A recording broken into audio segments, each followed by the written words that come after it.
What's going on, everybody? Josh Engleman for Awesemo.com, and I am back with my NBA DFS contenders on FanDuel for Friday, November 19th. I thought it was the 19th. I almost said the 18th. Now be sure to hit that like button, subscribe to the channel, and hit the notification bell so you know when everything goes live. Follow me on Twitter at Josh Engleman, only place you get updates to my sim results as we get closer to lock. Please let me know in the comments section who is your favorite and least favorite of my contenders. And finally, shout out to No House Advantage for being the presenting sponsor of this video. Use the promo code Awesemo when signing up to get up to a $25 bonus on your first deposit. Now we're rounding out the bottom of my top 10 with Anthony Davis, Nikola Jokic, De'Aaron Fox, Cade Cunningham, and Pascal Siakam on the outside looking in. Who will be my favorites? My top 5 plays for today? It's time to find out. Staying with the Raptors, number 5, Scotty Barnes, small forward, power forward eligible, 6,800, projected for 37. The goal is 44. He's in the optimal lineup 20% of the time. Barnes is going to see a little bit of a bump with no OG Anunoby, and he's going to play monstrous minutes in a competitive game. I got him in for 37 minutes, right at a fantasy point per minute, 21% usage, 17 and 10 as a baseline. So we're talking about a double-double for the rookie. 3.5 assists, a stock and a half. Big time pace up spot as well against Sacramento. They gained 2.4 possessions over their average. So with no OG Anunoby, the minutes are here. I mean, 40 is not crazy for the Raptors when the game is competitive. They tend to run pretty tight rotations. They are on a back-to-back, which is interesting. Don't think it matters in this case. I'm going to Scotty Barnes. Next up at number 4, I'm taking a look at Isaiah Stewart. He is power forward only, which is interesting take for the starting center for the Pistons. He's 5K, projected for 29. The goal is 36. He's in the optimal lineup 20% of the time.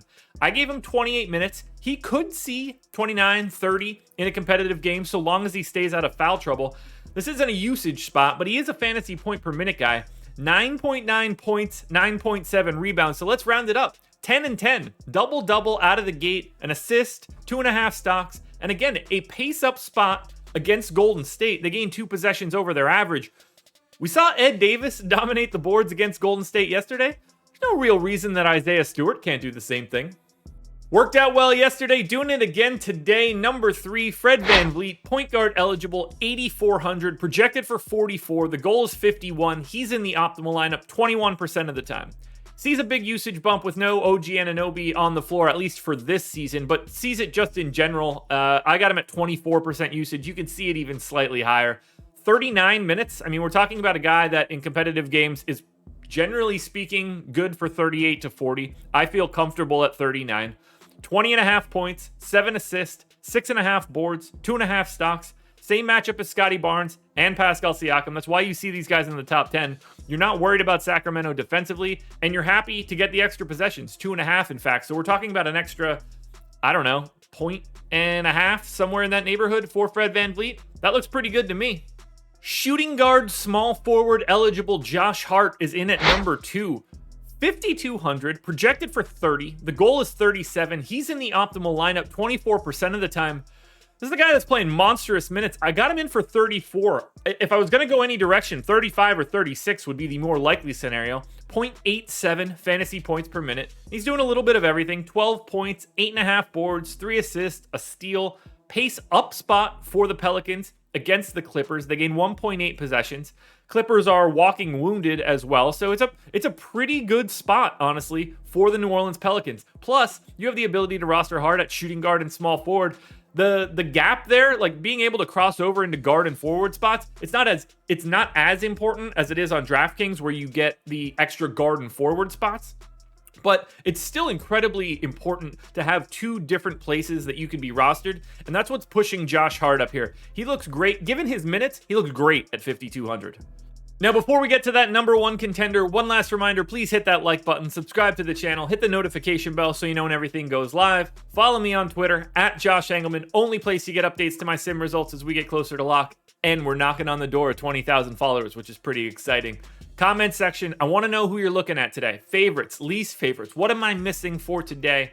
And one last time, go check out No House Advantage, the presenting sponsor of this video. Number 1 today, pretty easily, Jalen Brunson. Point guard, shooting guard eligible, 6,500, projected for 39. The goal is 42.5. He's in the optimal lineup 31% of the time. He's going to play 35, 36 minutes, 1.1 fantasy points per minute with no Luka Doncic on the floor, 24% usage, 18, 9, and 6. We're rounding up a little bit. Call it 18, 8.7, and 5.8 if you really want to be technical. Maybe a steal. Actually, a pace up spot against Phoenix, which you wouldn't really expect. 1.7 possessions over their average. Look, they haven't really changed the price on Brunson, and he's a very, very different player when Luka is not out there. Soaks up just a little bit more of everything. Jalen Brunson is your number one contender today. Alrighty, folks, that will do it. Those are my NBA DFS contenders on FanDuel for Friday, November 19th. DraftKings version of this video is around here somewhere. Check it out. Good luck tonight, everybody. Tune in to Live Before Lock from 6 till 7:30. I will be on, breaking it all down as we lead up to lock. Good luck. Win some money. Enjoy your weekend. We'll be back again on Monday with another edition of the Contenders.